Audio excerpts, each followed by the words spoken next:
இந்த பாட்டு ரொம்பவே பிரபலமானது, எல்லோருக்கும் தெரிஞ்சது. இஞ்சிக்கும் இடுப்புக்கும் என்ன சம்பந்தம்? இது கற்பனைக்காக எழுதப்பட்ட பாடலா அப்படின்னா இல்லை. இஞ்சிக்கும் இடுப்புக்கும் உண்மையிலேயே சம்பந்தம் இருக்கு. தினமும் ஒரு துண்டு இஞ்சியை அரைச்சு மோரில் கலந்து குடிச்சோம்னா வயிற்று பகுதிகளில், அதாவது இடுப்பு பகுதிகளில் இருக்கக்கூடிய கொழுப்பானது கரையுமாம். தொப்பையை குறைப்பதற்கும் இஞ்சியானது நல்ல மருந்து அப்படின்னு சொல்றாங்க. நம்ம கிராமப்புறங்களில் வாரத்துக்கு ஒரு தடவை இஞ்சி சாறை அரைச்சு குழந்தைகளுக்கு கொடுக்கறது அப்படிங்கிறது வழக்கமாக இருக்கும். அன்னைக்கு பார்த்தீங்கன்னா குழந்தைகள் இஞ்சி சாறு குடிக்காம ஓட்டம் எடுக்கிறதும், அம்மாக்கள் பிடிச்சி அந்த குழந்தைகளுக்கு இஞ்சி சாறு ஊட்டுறதும் வழக்கமாகவே இருக்கு. அந்த இஞ்சி சாறில் என்னென்ன பயன்கள் இருக்கு தெரிஞ்சுக்கலாமா? இஞ்சி சாறு சிறந்த கிருமி நாசினி.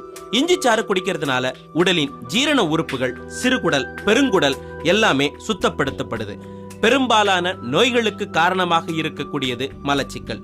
இதுவும் இந்த இஞ்சி சாறின் மூலமாக தீருது. மத்திய நரம்பு மண்டலத்தை தூண்டி இதய சுவாச தசைகள் சீராக இயங்க இது உதவி செய்யுது. ஜலதோஷத்திற்கான நோய் காரணிகளாக இருக்கக்கூடிய அத்தனை வைரஸ்களையும் இது அழிக்கக்கூடிய சக்தி கொண்டது.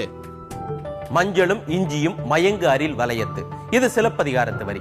மயங்கு அரில் வளையத்து. இதுல மயங்கு என்றால் மயக்கம் கலத்தல் என்பது பொருள். அதாவது நிலத்திற்கு அடியில் மஞ்சளும் இஞ்சியும் ஒன்றோடு ஒன்று கலந்து பிணைந்து வளம் கொழிக்கும் வயல் என்பது இந்த வரிகளுக்கான பொருள். இஞ்சி தின்ன குரங்கு மாதிரி இந்த சொலவடையும் மஞ்சளும் இஞ்சியும் ஒன்று போல் இருப்பதிலிருந்து தான் உருவானதாம். மஞ்சள், இஞ்சி ரெண்டுமே நிலத்திற்கடியில் விளைபவை. ஆனா மஞ்சள் கிழங்கு வகையை சார்ந்தது, இஞ்சி வேர் வகையை சார்ந்தது. அதாவது காட்டுல விளையக்கூடிய மஞ்சள் கிழங்குன்னா குரங்குக்கு ரொம்ப பிடிக்கும். ஆனா சமயத்துல காட்டு மஞ்சள் கிழங்கு நினைச்சு கிட்டத்தட்ட அதே போல இருக்கக்கூடிய இஞ்சியை எடுத்து குரங்கு கடிச்சிருமாம். அப்ப அதனுடைய முகம் போற போக்க பார்க்க சகிக்காதாம். அப்படித்தான் இந்த இஞ்சி தின்ன குரங்கு மாதிரி என்ற பழமொழி உருவாயிருக்கு. என்னோட இருக்கிறது செஃப் தாமு அவர்கள்.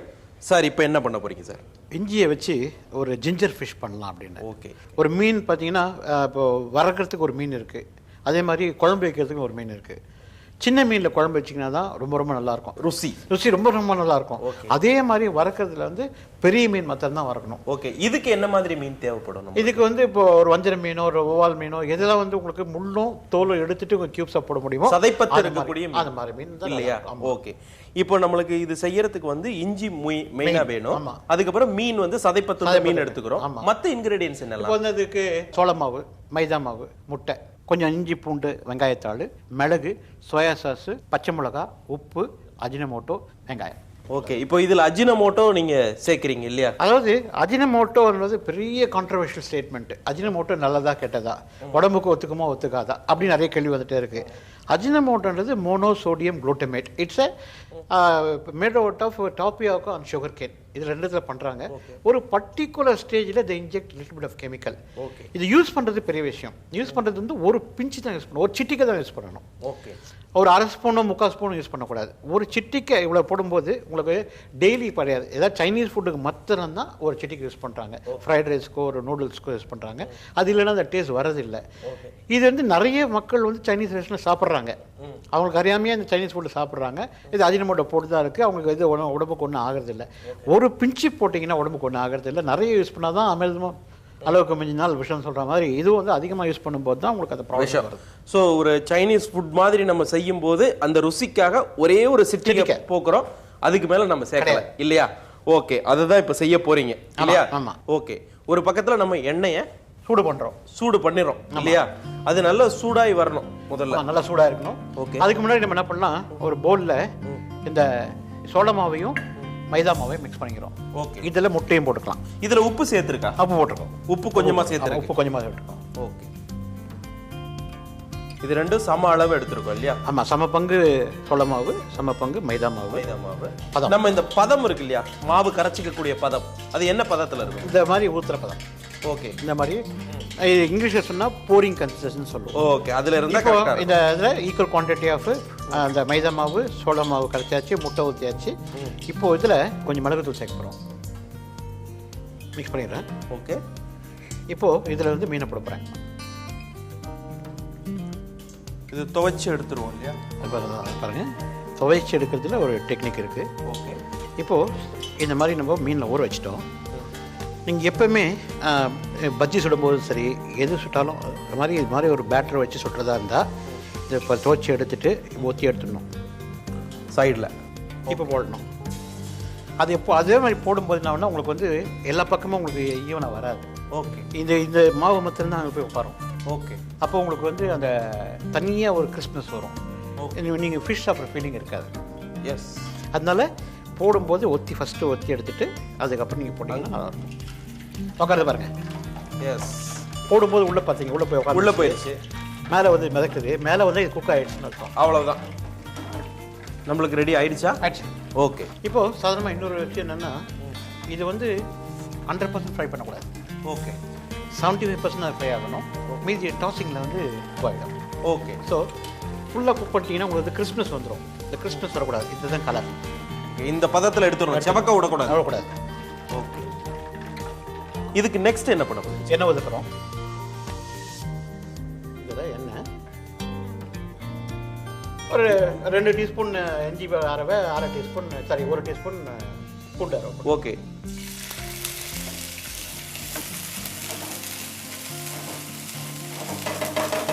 இஞ்சி போட்டால் கொஞ்சம் பூண்டு போட்டுக்கிறேன்.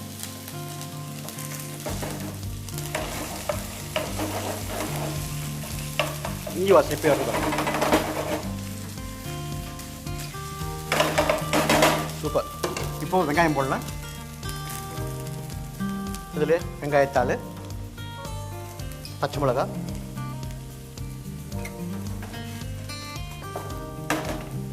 கொஞ்சோண்டு இஞ்சி, சாப் பண்ண இஞ்சி, கொஞ்சமாக தண்ணி வைக்கிறேன். இப்போது இந்த கலவை ரெடியா. இதில் சோயா சாஸ் 1 டீஸ்பூன் போட்டால் போதும். ஓகே. மிக்ஸ் பண்ணிக்கிறோம். ஒரே ஒரு சிட்டிக்கை அஜினமோட்டோ. ஓகே. மிளகுத்தூள். ஓகே.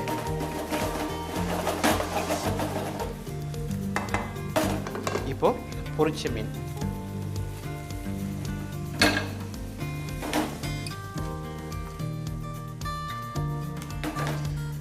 உங்களுக்கு திக்கா வேணுமா ட்ரையா வேணுமா? அப்படி ட்ரையாகவே இருக்கு. ட்ரையா வேணும். அப்போ ட்ரையா வேணும்னா நான் என்ன பண்ணுறேன், ஃபினிஷிங் வித் வெங்காயத்தாள், ஸ்ப்ரிங் ஆனியன். சப்போஸ் உங்களுக்கு ரைஸோ நூடுல்ஸோ இருக்குது அப்படின்னா கொஞ்சம் தண்ணி விட்டுக்கோங்க. கொதி வரும்போது ஒரே ஒரு டீஸ்பூன் கார்ன்ஃப்ளவரை மிக்ஸ் பண்ணி வைக்கிட்டா அழகாக திக்காகிடும். நூடுல்ஸோட மிக்ஸ் பண்ணி சாப்பிடும்போது ரொம்ப நல்லா இருக்கும், கலக்கலாக இருக்கும். ஓகே. இது இப்போ எவ்வளவு நேரம் இந்த மாதிரி ட்ரை ஆகணும்? ஆயிடுச்சு, முடிஞ்சுது, அவ்வளோதான். இப்போ அந்த 25 மினிட்ஸ் இது சூட்டில் குக் ஆயிடுச்சு. அவ்வளவுதான். அவ்வளோதான். ஓகே. இப்போ உங்களுக்கு சாப்பிட தரப்புறேன். இதில் கொஞ்சம் வெங்காயத்தாள். செஃப் தாமனுடைய கைவண்ணத்தில் இஞ்சி மீன் ரெடியாக இருக்கு. டேஸ்ட் பார்க்க போகிறேன்.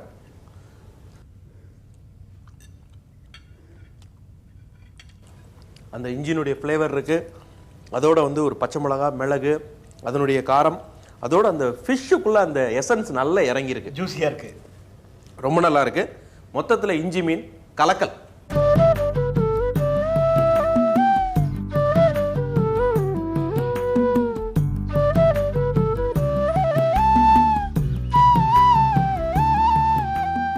இந்தியா உட்பட தெற்காசிய நாடுகளில் இஞ்சியானது உணவில் வாசனைக்காக சேர்க்கப்படுது. மீன், இறைச்சி, பிரியாணி போன்ற உணவு பதார்த்தங்கள் தயாரிப்பில் தவிர்க்க முடியாத மசாலா பொருளாக இந்த இஞ்சியானது இருக்குது. இஞ்சி பூண்டு பேஸ்ட்டும் பல்வேறு உணவு தயாரிப்புகளில் பயன்படுத்தப்படுது. தனியாகவும் இஞ்சியை குழம்பு, கூட்டு, பொரியல், துவையல் அப்படின்னு பல்வேறு விதங்களில் சமைச்சு நாம் சாப்பிட்றோம். இஞ்சி ஊறுகாய், வினிகரில் ஊற வைக்கப்பட்ட இஞ்சி அப்படிங்கிறது உலகில் பல்வேறு நாடுகளில் புழக்கத்தில் இருக்குது. தென் தமிழகத்தில் தேங்காய் பாலில் செய்யக்கூடிய சொதிக்குழம்புக்கு இஞ்சி துவையல் நல்ல காம்பினேஷன். என்னோட இருக்கிறது திருவனந்தபுரத்தை சேர்ந்த அம்மணி அம்மா. இப்போ என்னம்மா பண்ண போறீங்க? இஞ்சி புளி பண்ண போகிறேன். இது ஊறுகாய் மாதிரியா எப்படி? ஊறுகாய் மாதிரி தான். இது செய்யறதுக்கு என்னெல்லாம் பொருட்கள் தேவை? எண்ணெய், கடுகு, வெந்தயம், மல்லி, பெருங்காயம், பச்சரிசி, இஞ்சி, வத்தல் மிளகு, கருவேப்பிலை, உப்பு, வெல்லம், எண்ணெய். இது வந்து பெருங்காயம், வெந்தயம், அரிசி, மல்லி இல்லையா? இப்போ நம்ம மல்லி, பச்சரிசி, வெந்தயம் எல்லாம் கொஞ்சம் கொஞ்சம் போட்டிருக்கோம். காஞ்ச மிளகா, மிளகா வத்தல். இது எவ்வளோ ஃப்ரை ஆகணும்? நல்லா இது நல்லா சிகப்பு கோல்டன் கலராக வரணும். கோல்டன் கலராக வந்தால் போதும். ஓகே. கொஞ்சமா எண்ணெய் போட்டு பெருங்காயம், பச்சரிசி, மல்லி, வெந்தயம், பெருங்காயம், அதோட வந்து வத்தல் எல்லாத்தையும் நம்ம வறுத்து எடுத்துட்டோம் இல்லையா? அடுத்தது என்ன பண்ண போறோம்? அடுத்தது இஞ்சி ஃப்ரை பண்ண போகிறேன்.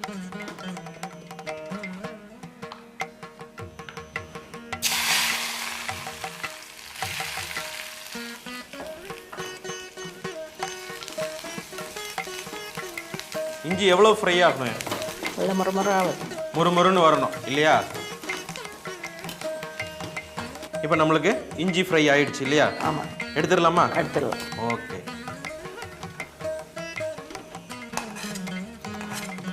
இப்போ நம்ம இஞ்சியை ஃப்ரை பண்ணியாச்சு. அதே மாதிரி மல்லி, வெந்தயம், பச்சரிசி, மிளகா வத்தல், பெருங்காயம் அதையும் ஃப்ரை பண்ணி வச்சிருக்கோம். இப்போ ரெண்டையுமே பொடி பண்ணி எடுத்துருவீங்க. அதுதான் அடுத்து பண்ண போகிறது.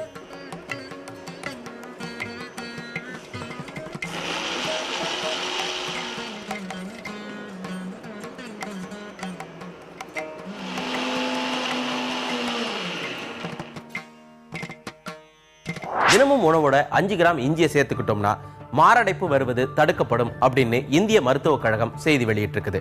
இஞ்சிக்கு செரிமானத்தை விரைவுபடுத்தும் தன்மை அதிகமாகவே இருக்கு. அதனாலதான் அசைவம் சமைக்கிறப்போ அதுல இஞ்சியையும் பூண்டையும் அதிக அளவுல சேர்க்கிறாங்க. இஞ்சி சாறில் வெல்லம் கலந்து சாப்பிட்டா வாத கோளாறும் பித்தமும் நீங்கும் அப்படிங்கிறது சித்த மருத்துவம் சொல்லக்கூடிய தகவல். இஞ்சி புளி செய்யறதுக்கு வறுத்து அரைக்க வேண்டியது எல்லாத்தையும் அரைச்சிட்டோம் இல்லையா? ரைட். நெக்ஸ்ட் என்ன பண்ண போறீங்க? நெக்ஸ்ட்டு இந்த புளி விட்டு இந்த பொடி பண்ணி வச்சுருக்கதையும் போட்டு நல்லா கொதிக்க விடணும்.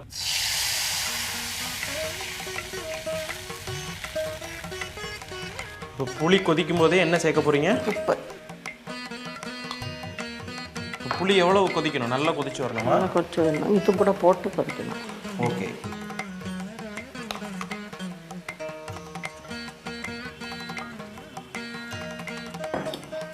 அதுலேயே கொஞ்சம் தண்ணியும் சேர்த்துக்கிட்டீங்க இல்லையா? ஆமாம். வெல்லம், அதோட கொஞ்சம் வெல்லம் போடணும். அதுக்கப்புறம் இதில் என்ன சேர்க்கணும்? தாளிச்சு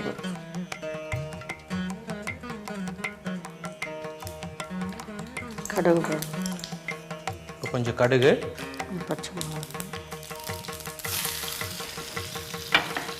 காஞ்ச மிளகாய், ஒரு 2 காஞ்ச மிளகா, கருவேப்பிலை.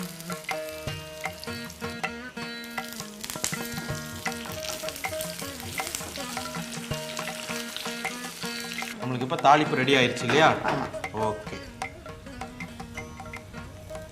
இஞ்சி புளி ரெடி ஆயிருச்சு. டேஸ்ட் பார்த்துடலாம் இல்லையா? ஓகே. இஞ்சி புளி டேஸ்ட் பார்க்குறேன்.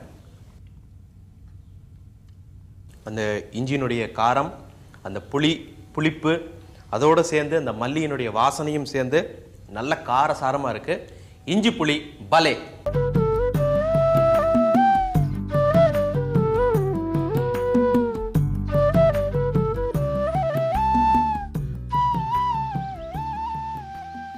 இந்தியாவில் இஞ்சி உற்பத்தியில் முதலிடத்தில் இருக்கக்கூடிய மாநிலம் கேரளா தான். அதுவும் குறிப்பாக வயநாடு பகுதிகள் தான்.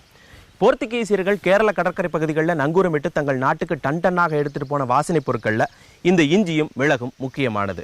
கேரளாவுக்கு அடுத்தபடியாக இந்தியாவில் இஞ்சியை அதிகமாக விளைவிக்கக்கூடிய இடம் அப்படின்னா கர்நாடக மாநிலத்தினுடைய கூர்க் பகுதிகளும் வடகிழக்கு மாநிலங்களும் தான். அதற்கு அடுத்தபடியாகத்தான் தமிழ்நாடும் ஆந்திராவும் வருது. இஞ்சி விவசாயிகளுக்கு லாபம் தரக்கூடிய பயிர். என் கூட இருக்கிறது ஹைருன் நிசா. வணக்கம்மா. இன்னைக்கு நீங்க எங்களுக்காக என்ன செஞ்சு காமிக்க போறீங்க? இஞ்சியில் முரப்பா பண்ணி காமிக்க. அதுக்கு இஞ்சியை முதல்ல என்ன பண்ணணும்? இஞ்சியை தோல் சீவிட்டு சின்ன சின்ன பீஸ் பண்ணி மிக்சியில் ரொம்ப மையா இல்லாமல் கொஞ்சம் சுமாராக அரைச்சி எடுத்துக்கணும். சுமாரா ஒரு பாதி பதத்தில் நம்ம அரைச்சி முக்கால்வாசி பதம் அரைக்கலாம். சரி, இப்போ எனக்கு எவ்வளவு இஞ்சிக்கு எவ்வளவு சர்க்கரை பாகு காய்ச்சணும்? அதுக்கு என்ன? 150 கிராம் இஞ்சிக்கு 1.5 கப் சர்க்கரை, நெய் வந்து 25 கிராம். அப்புறம் வாசனைக்கு ஏற்ப கொஞ்சம் போல சுக்கு பொடி, ஏலக்காய் பொடி.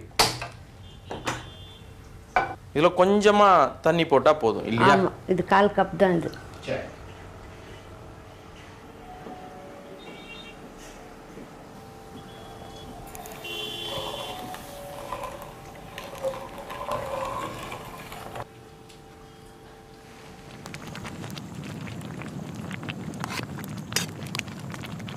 இப்போ பாகு நல்லா கொதிச்சு வந்துருச்சா? ஆமா.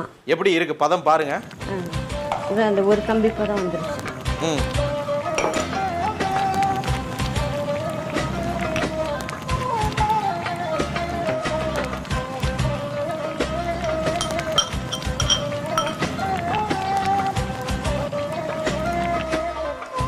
கட்டி தட்டிடக்கூடாது இல்லையா? இப்போ வந்து நெய் போட்டு இப்போ நெய் போடு நெய்யை நம்ம போட போகிறோம். ஒரு 25 கிராம் நெய்யை நம்ம அதில் போடுறோம். இந்த பவுடரும் போட்டால் எல்லாம் சேர்ந்து ஒன்றா நல்லா மிக்ஸ் ஆகிடும். இது ஏலக்காய் சுக்கு பொடி. ஆமாம்,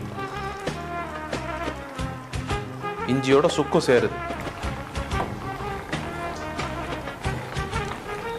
இப்போ ரெடி ஆயிருச்சா நம்மளுக்கு? ஆயிடுச்சு. டேஸ்ட் பார்க்கலாமா? பார்க்கலாம். இஞ்சி முரப்பா